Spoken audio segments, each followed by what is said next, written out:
तो अवैध माइनिंग हो रही है, इसको लेकर क्या कहें? देखिए, सबसे पहले तो मैं आपको अपना परिचय दे देता हूँ। मैं राकेश दलाल, राष्ट्रीय अध्यक्ष वीर किसान मजदूर दल से। हमारा संगठन देश के अनेक हिस्सों में धार्मिक और सामाजिक कार्य लगातार करता रहता है।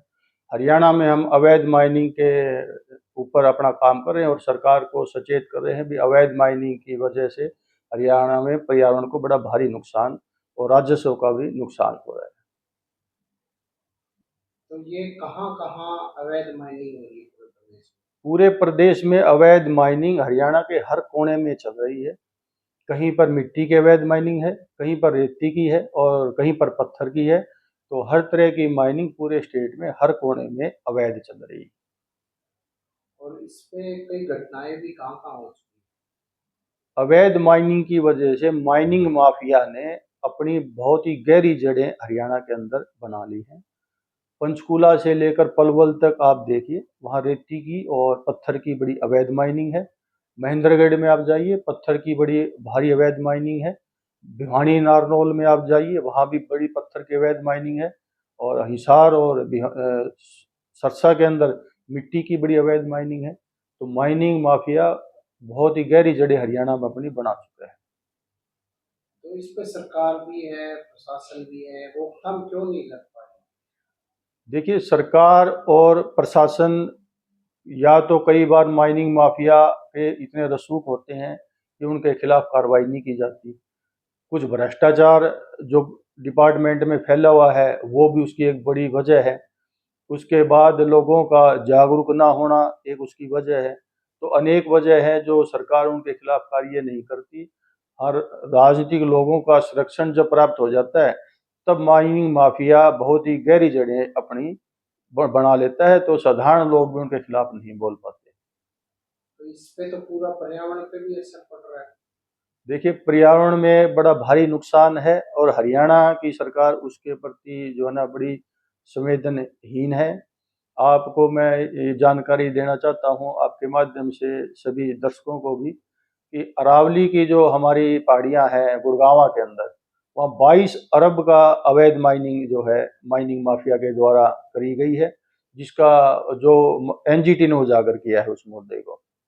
और आपके भिवानी के नज़दीक जो डाडम है, वहाँ एनजीटी ने जो अकाउंट उन कंपनी के चेक किए हैं, तो उसने एक साल में ही जो है 1200 करोड़ रुपए की एक्स्ट्रा इनकम उनकी ईडी ने दिखाई है। और ये भी बताया है कि वे लोग विदेश भागना की उसमें फिराक में थे। और एनजीटी ने एक मुद्दा उजागर किया है आपका यमुनानगर में, जहां माइनिंग माफिया ने एक अलग से ही पुल जो है अपनी गाड़ियों के लिए यमुना के ऊपर बना दिया अवैध तरीके से।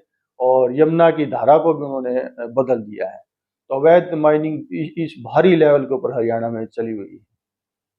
अवैध माइनिंग को लेकर आपने भी कोर्ट में केस डाला, उसका क्या स्टेटस है, अभी तक क्या हुआ? देखिए, हमेशा माइनिंग माफिया के साथ प्रशासन जुड़ा रहता है।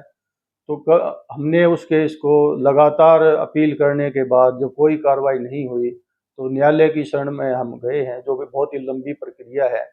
और आज तक डिपार्टमेंट के लोगों ने संतुष्टिजनक जवाब जो है कोर्ट में नहीं दिया है, जिसकी वजह से तारीख आगे बढ़ जाती हैं। और लगातार कोर्ट के सख्त होने के बावजूद भी ये अपने जवाब सबमिट नहीं करते वहाँ।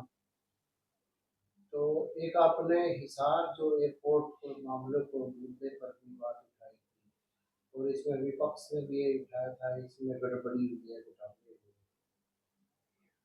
देखिए, हिसार एयरपोर्ट में घोटाले हुए हैं, इसकी जांच करवाना वहाँ के चेयरमैन का काम है।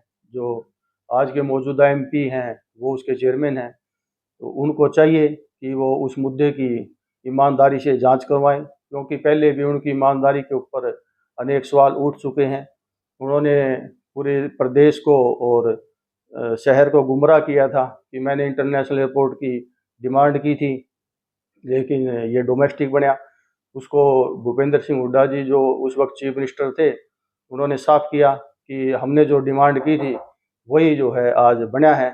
तो उस वक्त भी इन्होंने झूठ बोला था और इनकी मंशाओं पे शहर को शंकाएं भी हैं भाई ये ईमानदारी से काम नहीं करते, क्योंकि उस वक्त इन्होंने ये कहा था कि जहाज़ जो उड़ रहे हैं सरकार इनको सब्सिडी देती है। तो ऐसे तो हम भी अपने जहाज़ लगा लेंगे, सरकार को हमारे जहाज़ लगा लेने चाहिए।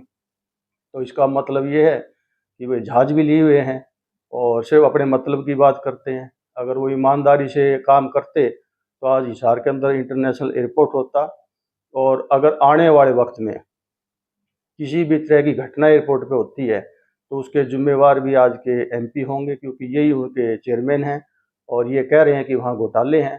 तो वो बताएं भी उन्होंने कौन से डिपार्टमेंट को लेटर लिखे हैं जो उसकी इंक्वायरी के लिए। तो अवैध जो माइनिंग लगातार हो रही है, किस तरीके से शिकंजा कैसे जाना चाहिए प्रदेश भर में, क्या कार्रवाई? देखिए, प्रदेश में राजस्व को बड़ा भारी नुकसान है अवैध माइनिंग की वजह से, और लोगों की मानसिकता ये है कि सरकार जो है संवेदनहीन है, जो साधारण लोगों की बात नहीं मानती। तो उससे सरकार को और राजस्व का भी नुकसान है, और उनको पब्लिकली की जो उनकी रेपुटेशन है वो भी उनको देखनी चाहिए, जिसमें लोगों में नकारात्मकता फैल रही है। तो सरकार उनके ऊपर सख्ती से काम करे और अकाउंटेबिलिटी उनकी चेक करे और उन पर जुर्माना लगाए, क्योंकि साधारण लोगों के कहने से कोई भी माइनिंग बंद नहीं हो सकती, क्योंकि माइनिंग के उनके पास 20-20 साल के 10-10 साल के पट्टे हैं। तो उनका राइट बनता है, तो उनके राइट्स को सरकार चेक करे, और अगर वे अपने राइट्स का दुरुपयोग कर रहे हैं तो उनके खिलाफ कार्रवाई करे और उनको जेल भेजने का काम करे।